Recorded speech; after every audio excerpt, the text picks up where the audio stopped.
Hello, hunters and huntresses. Brian here, Nelson Creek Outdoors, Lucky 7 cents, and the new standard in bulk sense, bucket sense.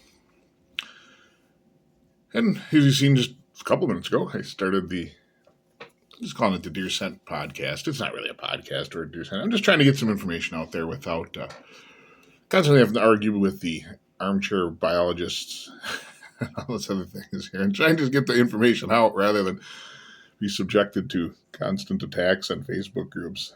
People are crazy. All right. Anyway, in the first part of the series here, I wanted to break down into some little easier to just digest chunks the topics of sense. And the first one I'm going to start with is the sense of smell. Now, when you think of sense, that's the first thing that comes to mind. Olfactory, your nose picks up the odor and you actually smell and identify it through its actual odor component. It's a little different than a chemical analysis that some other types of sensors in your body can do that are keyed to more specific chemicals. This is more of a group effort in your nose to identify what you're seeing. And deer are the same way. Really, the only difference between deer and other animals, you hear a lot of, oh, they got a chemistry set in their nose. No, they don't. Not any more than you do. Do they have a lot more receptors than you do? Yes. What does that mean? That means that they can, another topic for another time, that they can detect smaller quantities of odor molecules within bigger systems, scent density. So when you talk about, and again, it's the hard part with online and bad information. You hear things, deer smell thousands of times better than a dog. Oh, geez. No, they don't. A dog has 220 million receptors on average, deer 280. Yeah, the deer can smell better, it's a third better than a dog, but the accurate information just isn't there. So the first one is just odor. Now, how does odor perception work to a person, a deer, anything like that? We're going to try and keep this very simple. The chemicals in that almost don't matter, other than that your body can pick them up. Think about it for artificial scents and stuff, of artificial food flavoring and smells for humans. Um, if I give you a piece of hard candy and I make a formula and say this tastes like grape, it may not have any of the components that grapes have, but it will smell and taste like grape. And I can make that hard candy and I give it to you and you'll taste it and you'll think it's grape. And I can make a completely separate formula that is grape flavored and I can put it in a taffy. And then I give you that piece of taffy and you eat it and you say, it's the same flavor. It tastes just like the other candy. It's great. The formulas aren't necessarily the same and they don't have to be the same. But you will detect them as being very similar, the same in your brain through your olfactory system, and you will think that you are eating and smelling and tasting something grape. So that's how the basic scent works. Now, I've talked about this in the past that a lot of pea perfume is that. It's pea perfume. It smells, at least it's said to smell like urine. That's valid. If it smells like urine, deer will think it's urine. It's like they think it smells like grape, they think it's grape. But does that base urine smell, what does that actually do? Is it an attractant?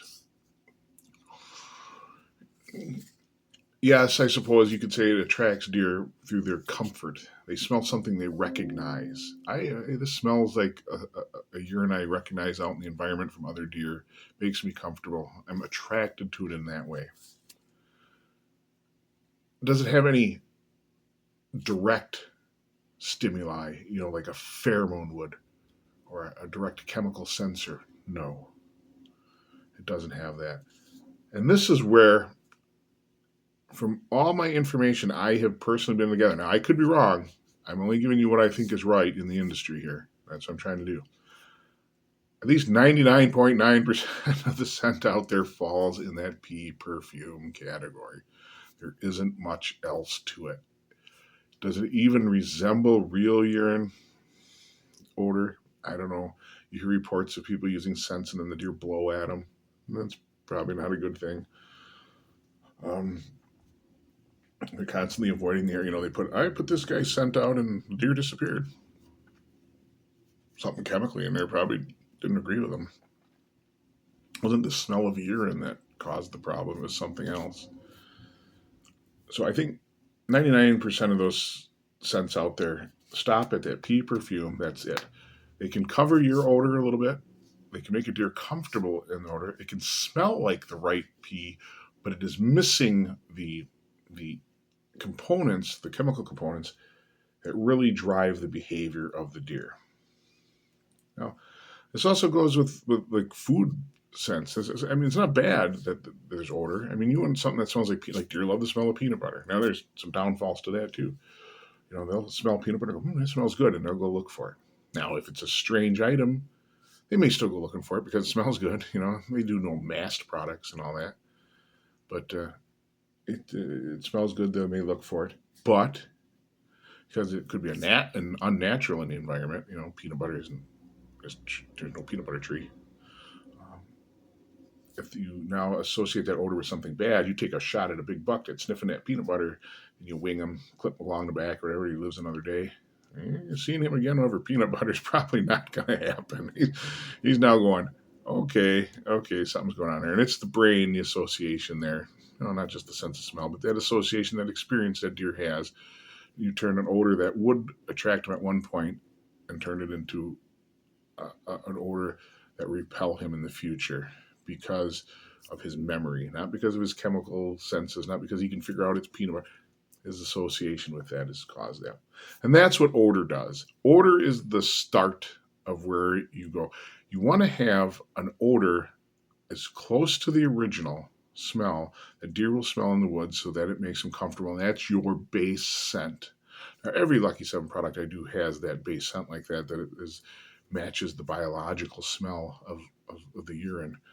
And that's when we add the other components that really bring in the attraction and the ability to draw deer in, not just be familiar to them, which familiar is good, but you want to do better. You want to add that attraction. And that's the next step we'll talk about in the next video, is how you add that actual chemical attraction and get that deer to respond.